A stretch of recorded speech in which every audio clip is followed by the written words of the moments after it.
这个叶师叔，明明他的眼神都在木雕上，我却有种被窥视的感觉。莫非，人真的是能一心二用？进来吧。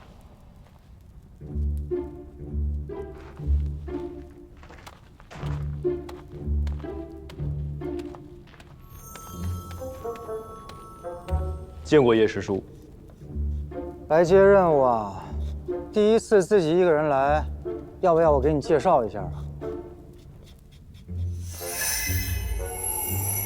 驯服灵兽，50灵石。这么多啊！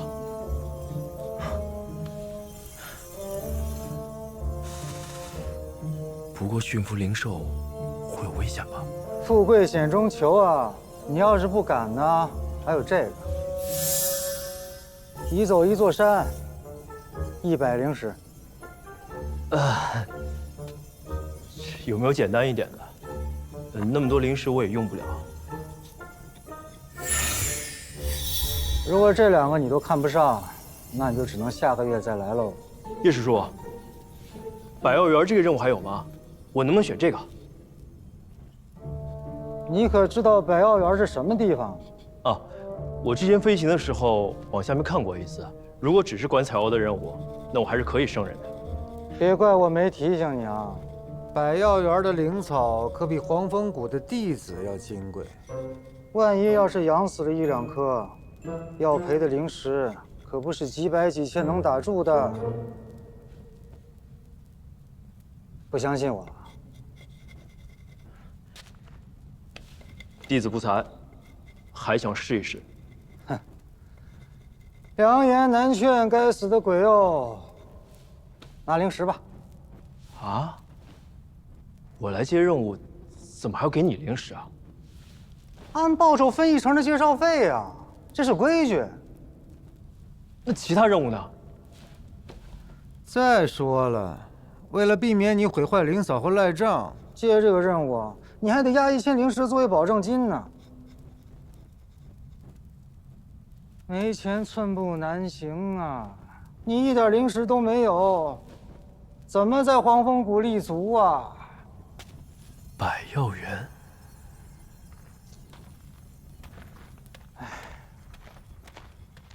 其实也不是没有办法。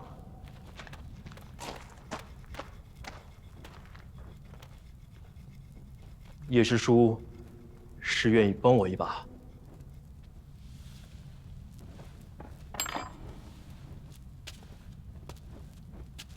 简单。你不是有筑基丹吗？卖给我，你不单可以拥有一大笔灵石，我这儿还有更好的任务，随便你挑。叶师叔，这筑基丹你应该用不上了吧？是帮谁要的？你问这个有什么用啊？你一个伪灵根，一生都与筑基无缘，我愿意用灵石来买，你应该谢谢我。正是这样，只要有1/1000的机会，晚辈就不想错过。200灵石，我再给你加50，你可别得寸进尺啊！这可是250灵石，以你的实力，根本护不住这颗筑基丹，你又何必死攥着不撒手呢？万一要是误了性命，那就得不偿失了。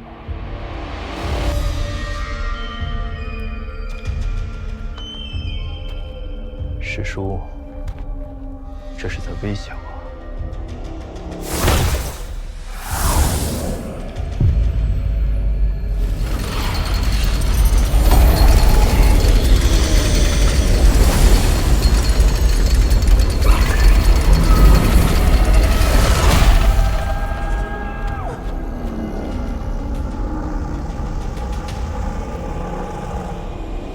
看来今天不拿出这个筑基丹，是出不去这个门了。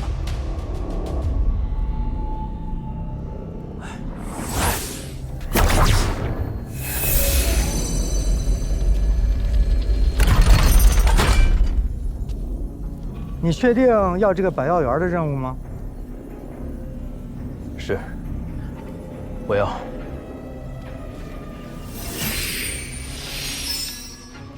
听此令，找你的马师伯去吧。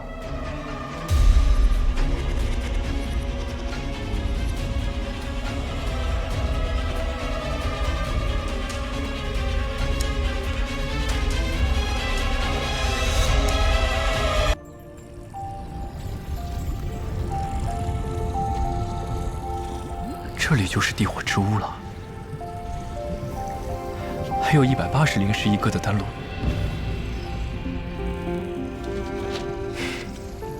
先挑选一个简单的试试。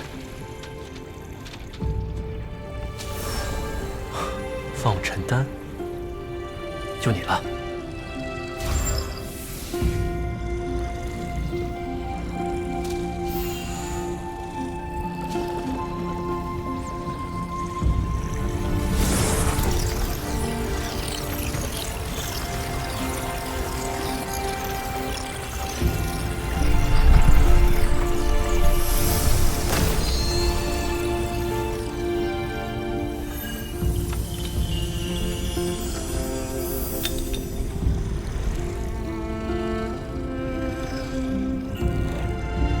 居然一次就成了，不愧是180灵石的丹炉啊！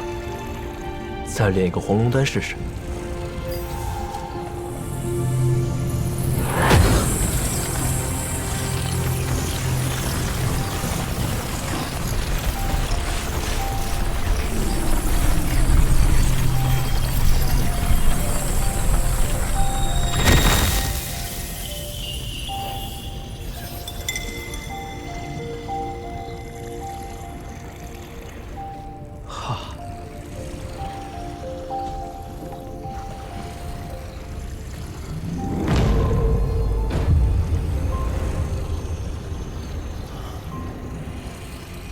纯度也提高了很多。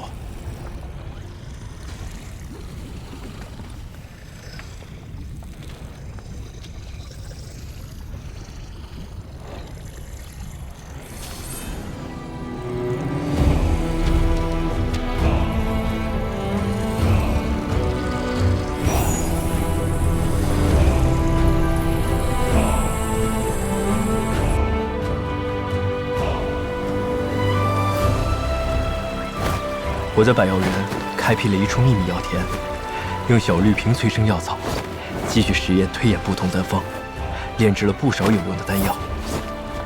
只是最重要的储气丹所需的那几味药，还没有头绪。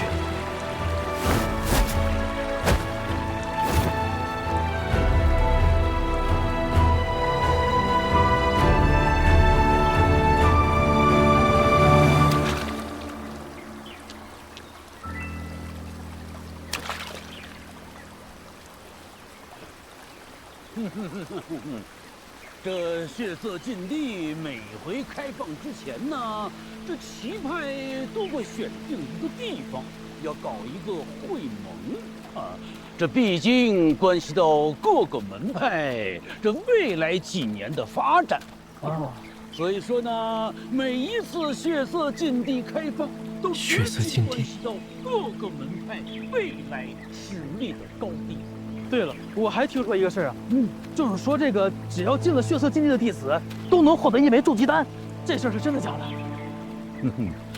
假的。哎，我就说嘛，但是，这个传闻呢，也不算离谱啊。你知道这血色禁地为什么又叫做奇派的灵草库吗？因为此地生产着各种珍贵的灵草，在整个越国也只有那里，才有试炼筑基丹的原料。怪不得在市面上没见过那几味药。一次试炼，族谱里的弟子都要抢着去了吗？非也，血色禁地进去并不难，难的是如何出来。禁地是九死一生，你知道往年参加试炼的弟子存活率有多少吗？不到半数。这么危险？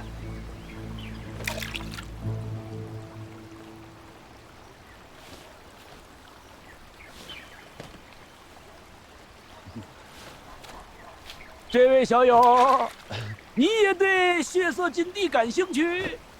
啊？什么呀？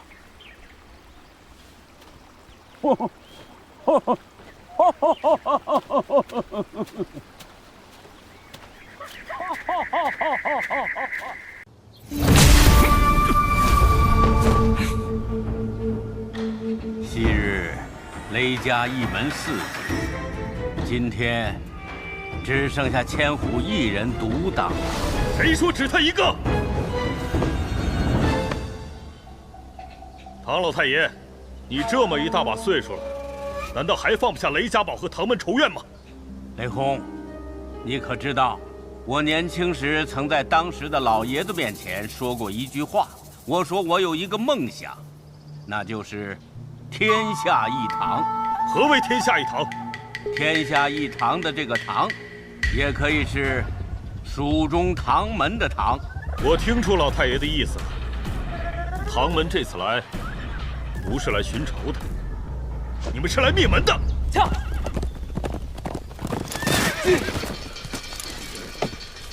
沙不见为何突然要走啊？难道是他感觉到师傅的歉意？师傅为什么要换走他？难道真的晚了？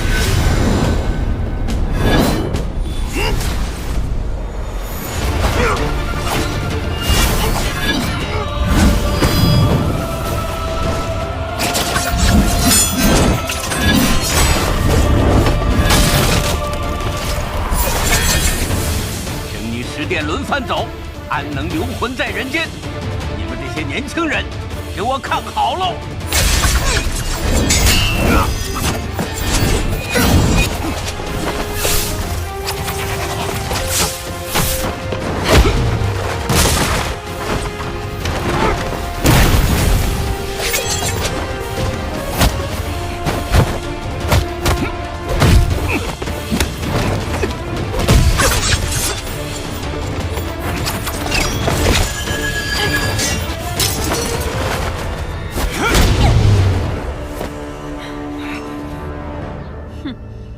雷千虎，原来你的伤早已经深入血脉，你刚刚只是在硬撑。硬撑，破船还有3000钉呢。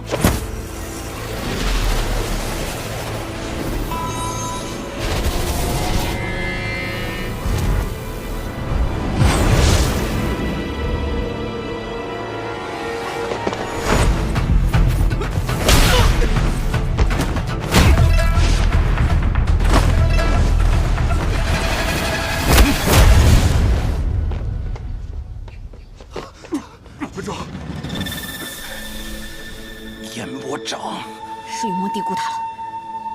你已受伤，先行离去，这里交给我。是。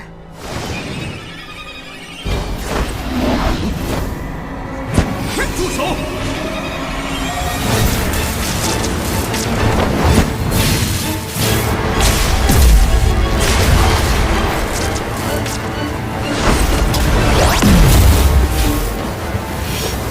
九天引雷，云中之鹤。可惜，你来的太晚了。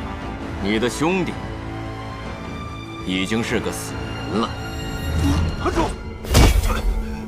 千虎！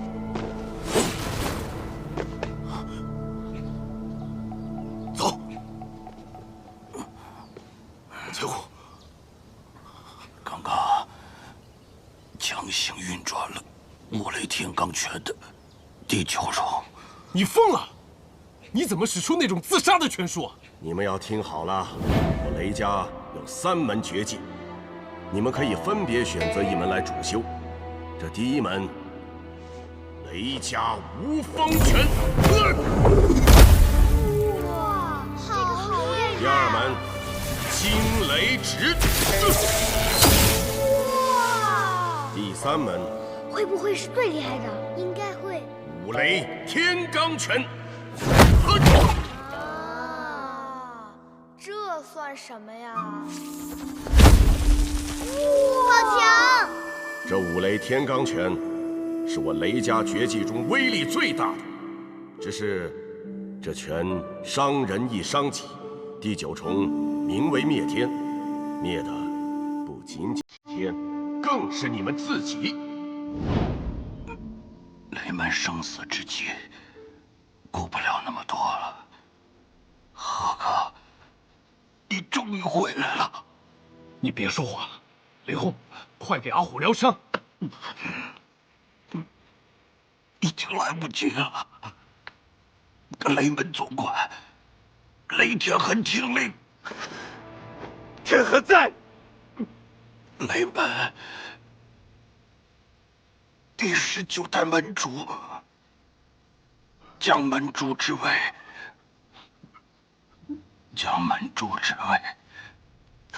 传师兄雷轰，待退地之后，入雷门祠堂，行3项6阵之礼，任第20代门主。天恒遵命。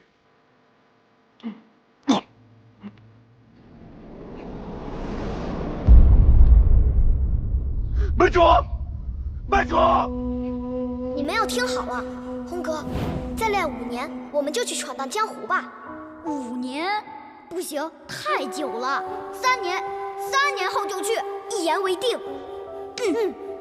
那我呢？你们怎么自己立约，不带我？千虎，我和轰哥去闯荡江湖，就是要在江湖上打响我们雷门的名头。可是如果我和轰哥在外面有什么不测，那雷门怎么办？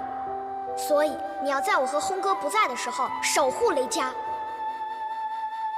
好，哥，那我等着你们扬名江湖的消息，我会守护雷家的。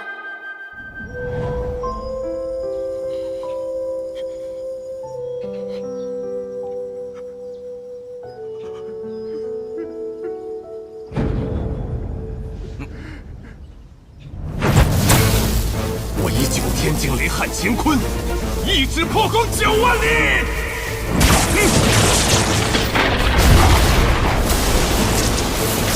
9天引雷术。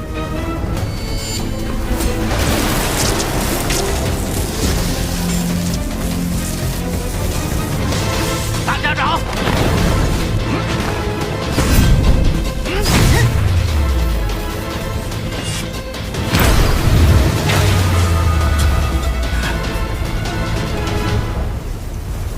怎么回事？怎么会有这么强大的内力？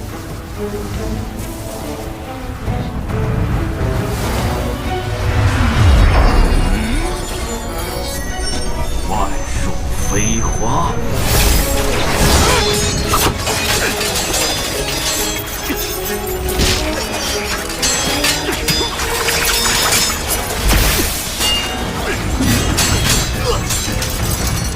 雷门双子果然名不虚传，但想要同时对抗这么多高手，也只有一个死字。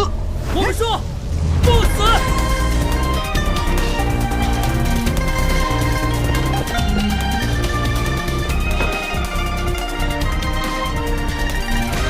胡言，胡言，胡言，胡言，是我来晚了。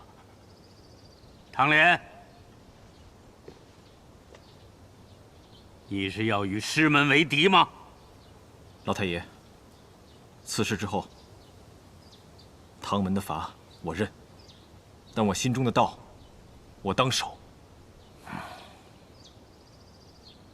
研魔掌，那想必这位就是暗河大家长苏昌河了吧？倒是有几分见识。那么，我猜你是……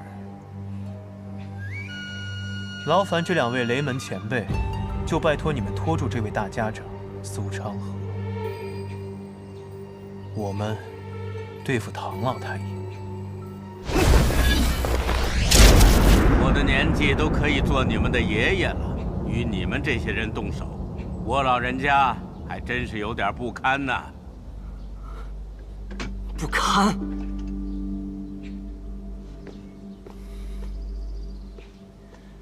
前辈和晚辈动手，就算是不堪吗？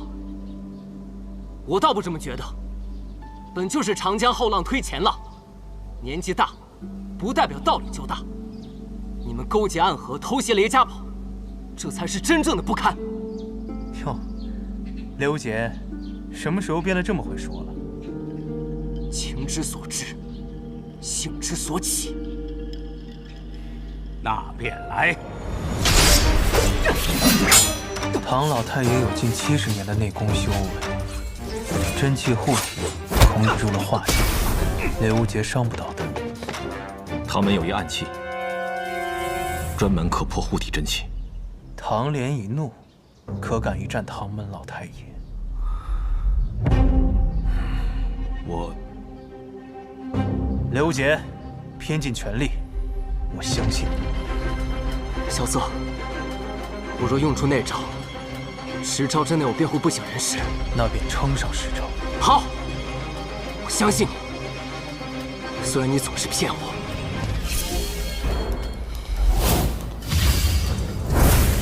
小小年纪竟能入得了那逍遥天境，先仙所传，指落云烟。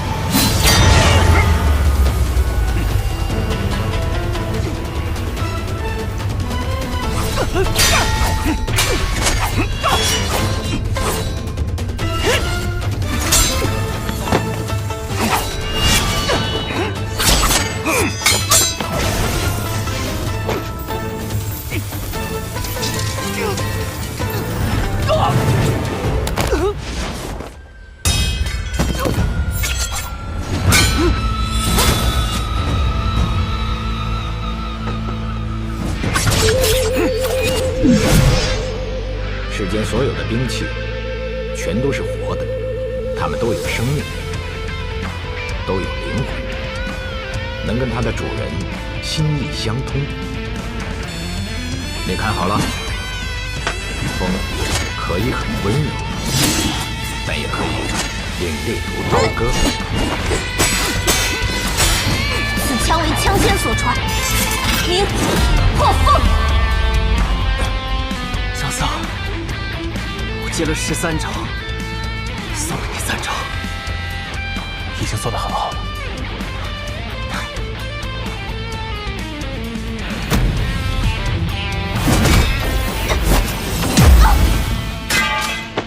天洛，师姐，小色，你走。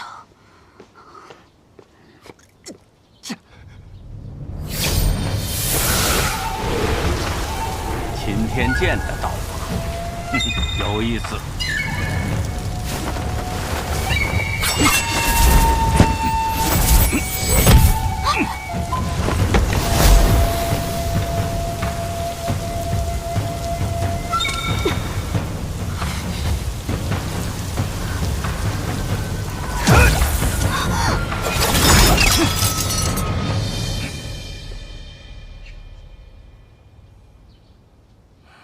老太爷，回头吧。唐莲，你很好，现在敢与我动手了，只不过这个程度还不够。老太爷，我求你，回头吧。回头？大师兄，大师兄，你带他们走。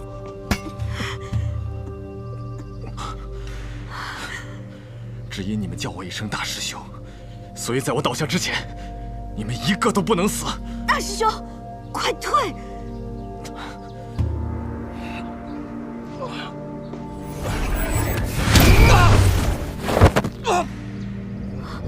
大师兄！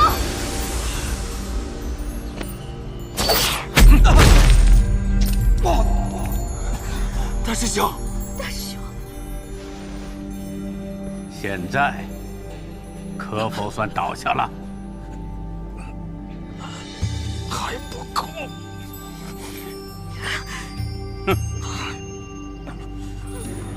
既然不够，那就对我出招吧。我不会再用唐门暗器。你这是要彻底摆脱唐门，加入雪月城吗？我刚才对老太爷使用了一招唐门暗器，心中有愧。我没有资格再用唐门暗器。既知有愧，为何不退？守我心中之道。小瑟，你快走！我们都可以死，但你不能。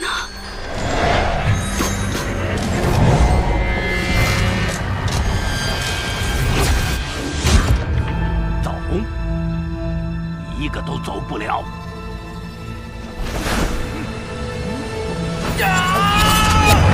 大师兄！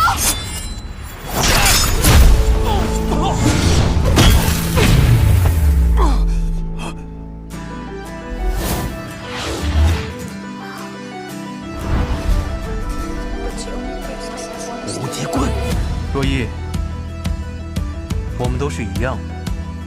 这世上只有一个司空千里，一个叶若依，一个唐明，一个雷无忌。所以今天谁都不能死。小瑟，你还真是个高手。是啊，我之前跟你说不会武功。骗你！但是你们高手为什么每次不早点出来呢？一定要看我们都倒下来，才出来逞英雄。对不住了，小韩火。流转之术不但可以帮助你慢慢的恢复功力，它还可以帮助你短暂恢复到最强的力量。但是如果你这样做了，前功尽弃，性命危险。我应该早点站出来做个英雄。如果我能活下来的话，我们再好好聊聊。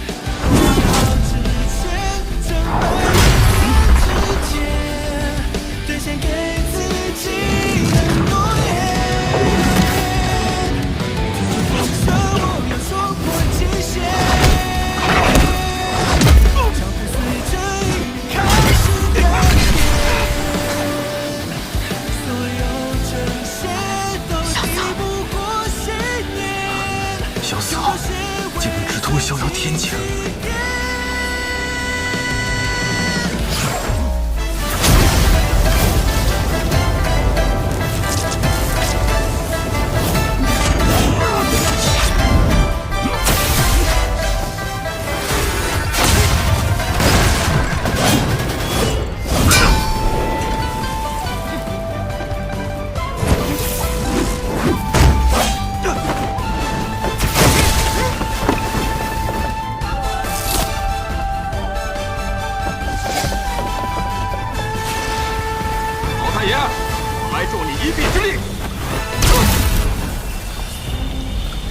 这便是所谓的美丽第一天才，年纪轻轻，内力居然能和我不相上下。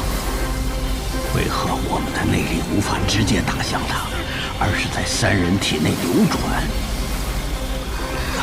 唐师兄，你可有什么办法？现在无论谁向前，都只有一个结局。什么？死。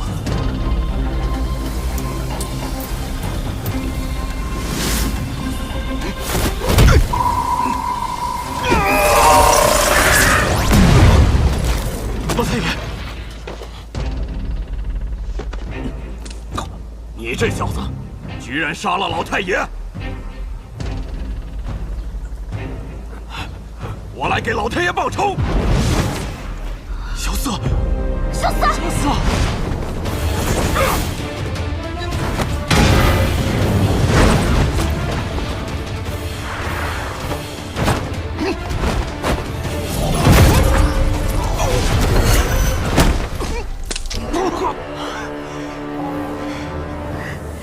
在下还有心中300，阁下可愿再试？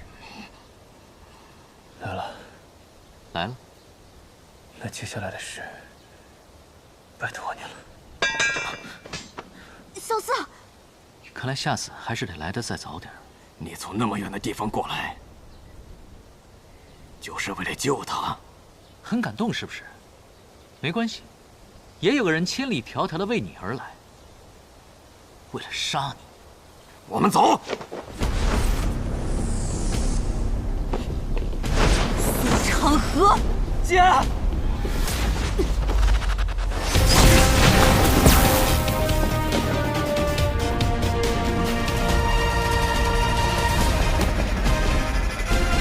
师傅，你没事吧？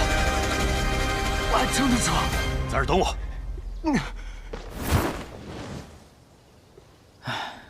怎么又追来了？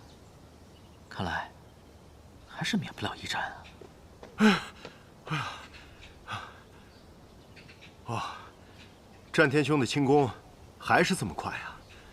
看来你是想护住他们。看起来是这样的，但是我觉得你并不打算杀他们。都怪我那傻徒儿，想让我给他们带个话。看起来我应该是来晚了。罢了，这一切都是定数。这帮孩子要是得不到医治的话，恐怕就要死在这里了。哎呀，但这李寒衣他……就交给雷轰吧，还有劳如剑仙带他们下去疗伤。好。寒衣，不要追了，寒衣！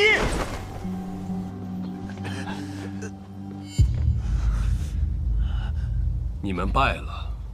前辈，请莫着急。你又是谁？晚辈唐门唐泽，这次随老太爷前来赴宴，我有个交易，想与前辈讨论。交易？你有什么资格与我做交易？不知这满厅宾客的性命，可否算作资格？你什么意思？晚辈不才，可解这暗河的毒药。如果我偏就不呢？你信不信？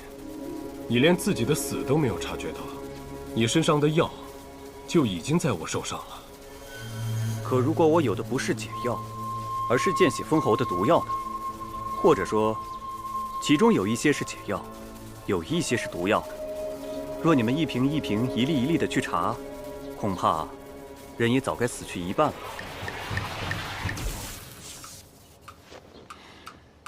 此次的事情跟唐门并没有关系。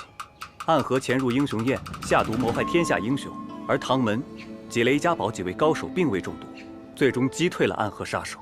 唐老太爷战死于此。厚颜无耻！确实厚颜无耻。好，前辈明智。但是这笔账，雷门一定会找唐门算，世世代代死亦不休。唐泽记下了。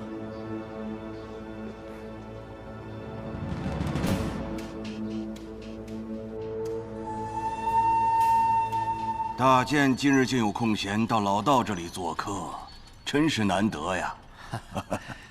国师啊，有10几年未出天启城一步了吧？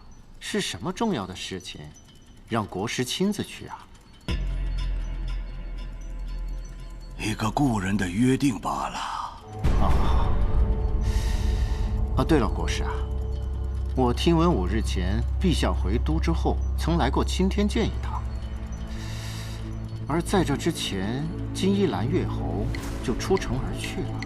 哦，大剑原来是为了这个，未免铺垫的过多了。好，那景轩我也就不再拐弯抹角了。陛下突然宣布要立储君，按照北离律例，这皇位传承会分成2个卷轴，一个给5大剑明达圣意，另外一份要给青天剑名传天道。只有2份卷轴上的名字一致，这储君之位啊才会承认。可景轩并未收到那份卷轴，这心里不安呐，所以才冒昧求问国师。不知国师可曾收到那份卷轴啊？不曾。那可曾问过国师？问过。那国师可否给出自己的答案？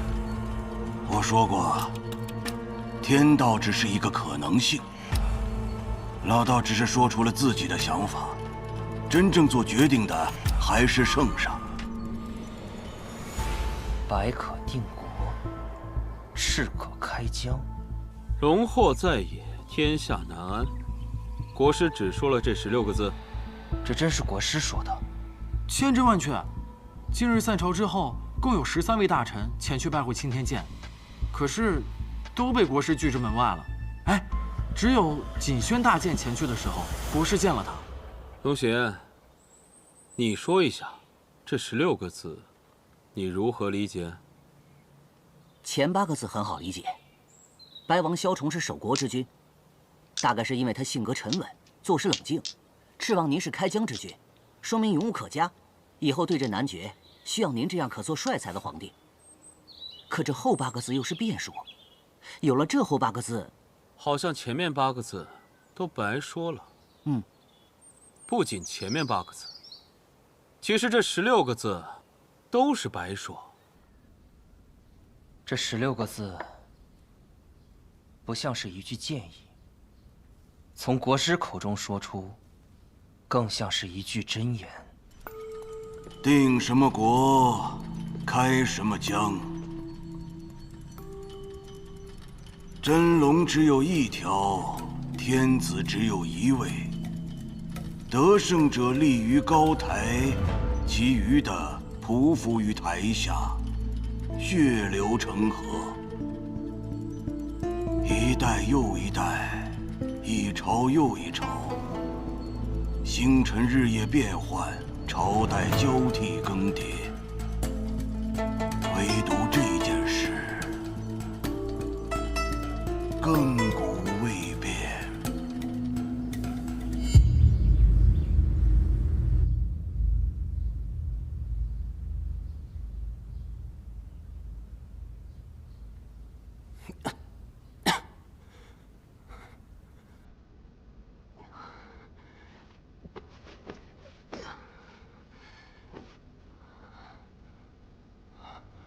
大师兄，大师兄，有人吗？别叫了，再叫伤口就裂开了。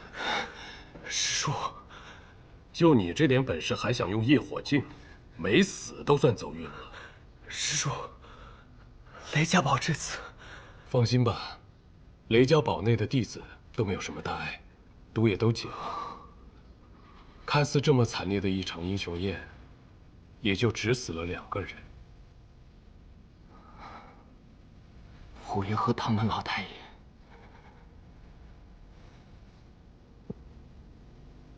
足以让整个江湖都震动的2个人。此事之后，江湖的格局就要变了。都怪我就应该早点来的。别太伤心了，他这么多年一直受寒毒所扰，如今也算是一种解脱吧。对了，我姐找到了吗？没有他的消息传来。不行，我得去找他。就你现在这个样子，去了能有什么用？可是他现在很危险。就交给你师傅吧。你要是好些了，可以去看看你那位朋友，他的情况有些不妙。萧瑟，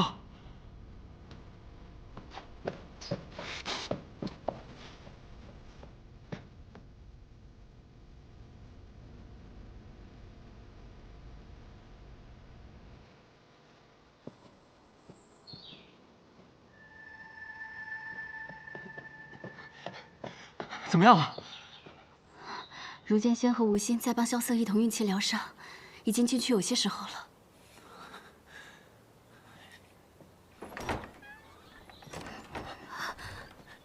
前辈，萧瑟怎么样了？怎么样了？萧瑟隐脉本来就受损，此番强行运功已经伤及到根本。我们2人用尽了全力，也只能暂时压住他的伤势。最多再能撑1、2日。那谁能救他？你师父齐天辰可以，但是他已经回到天启城了。药王辛百草也可以，可是他的行踪不定，谁也不知道他在哪里。新百草的徒弟行不行？你父亲？不是，剑心冢里还有个徒弟，剑心冢离这里不远。我可以让师叔仙鹤传书，半日可到。怕是来不及，我再尽力一试。来得及，我们还有3日完。3日完？玄剑仙下山一事，为何没有传到雪月城？唐莲求救雪月城的信，又为何现在才到？莫急莫急，至少这几个孩子已经平安无事了。韩一那边也有雷轰去追了，应该不会有什么大问题。如何不急？玄剑仙身死，雪月剑仙被逼疯，雷门遭围剿，唐老太爷和雷仙武全都死了，而我雪月城居然是最后一个知道消息的，还是靠着雷云鹤的仙鹤传书。我雪月城朱颖号称江湖情报组织第一，难道是吃干饭的吗？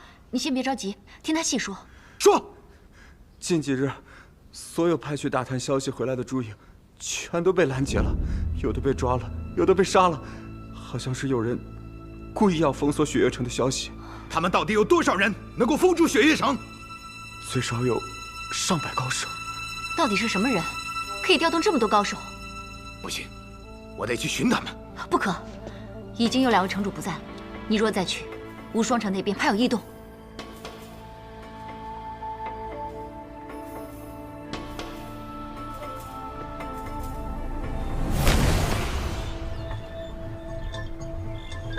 暗河偷袭了英雄宴，萧公子为保天下英雄，强行运功，如今身受重伤，随时有性命危险。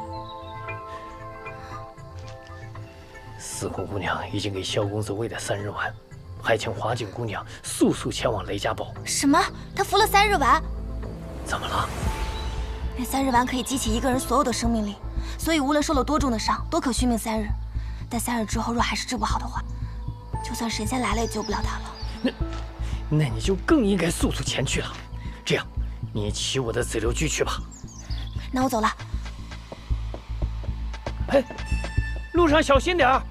知道了。雷无杰，你过来喝口水吧。不用。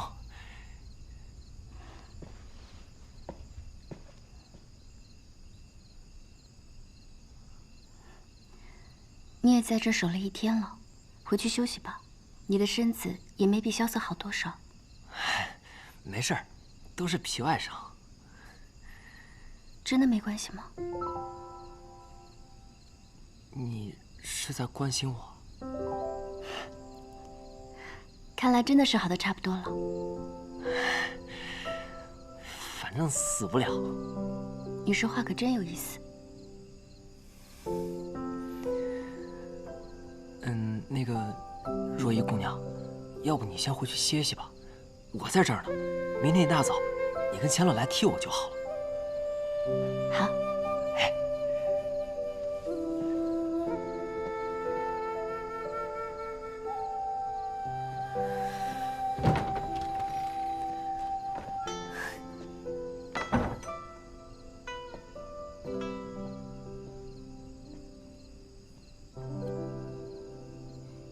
雷无杰，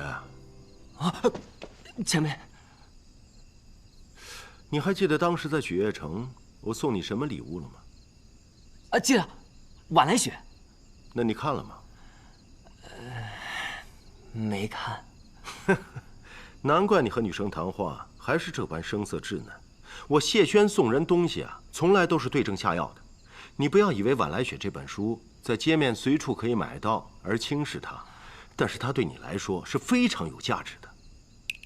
哼，不开窍，不开窍啊！啊？难道我真的该去看看？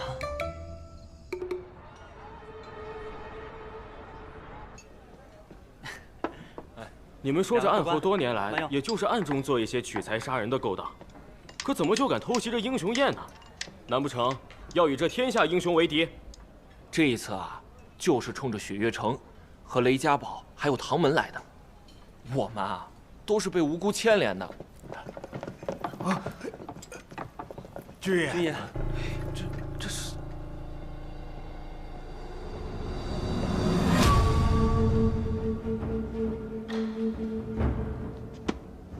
想必诸位是从雷家堡回来的吧？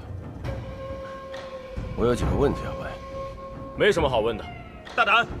你可知我们将军是何人？退下，莫与北离军作对。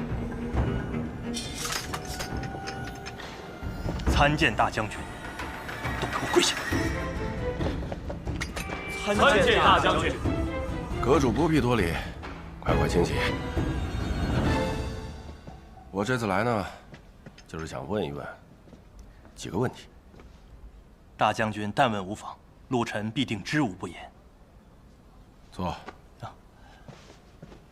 此次暗河偷袭英雄宴，伤亡如何？雷家堡雷千虎与唐门唐老太爷均已战死，不过却保全了现场其余人的性命。至于暗河，死伤未知，现场并未留下尸首。雪月城此次派出了许多年轻的弟子，他们赴宴来晚，正好赶上大战。不过陆臣并未见到他们。为何？据说他们当时在此战中都身受重伤，还有几个昏迷了过去，此刻正在雷家堡中接受救治。不过陆臣也只是听人传言，并未亲眼所见。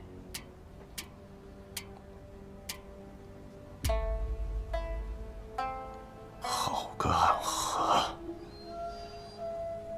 若我闺女真出了什么事，我就是踏遍整个北离，我都要杀光他们！乖，再坚持一下，马上就到了。前面还有几十里就是雷家堡了。乖。他跑不动了，再跑就要累死了。那怎么办？你那么着急去雷家堡做什么？我要去雷家堡救治病人，再晚就来不及了。来，客官，您的马。你把你的马给我，卖给我好不好？你要是舍不得的话，我给你银子。等我到了雷家堡，我再差人把马给你送回来，行吗？不用那么复杂，我们一起去便是了。小二，哎，照顾好这位姑娘的马。得嘞。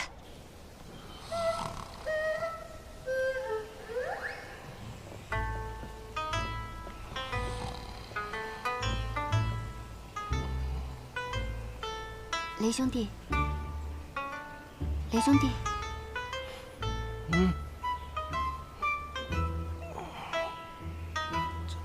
都天亮了，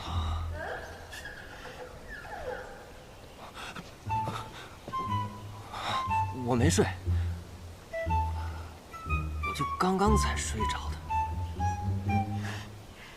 雷无极，知道你累了，赶紧去休息吧。我没事儿。师兄，无极师兄，不好了，外面来了好多官兵，把我们雷家堡都围起来了。官兵？吾等敬重雷家堡，不愿冒犯，但若雷门门主再不外出迎接，就休怪吾等无礼了。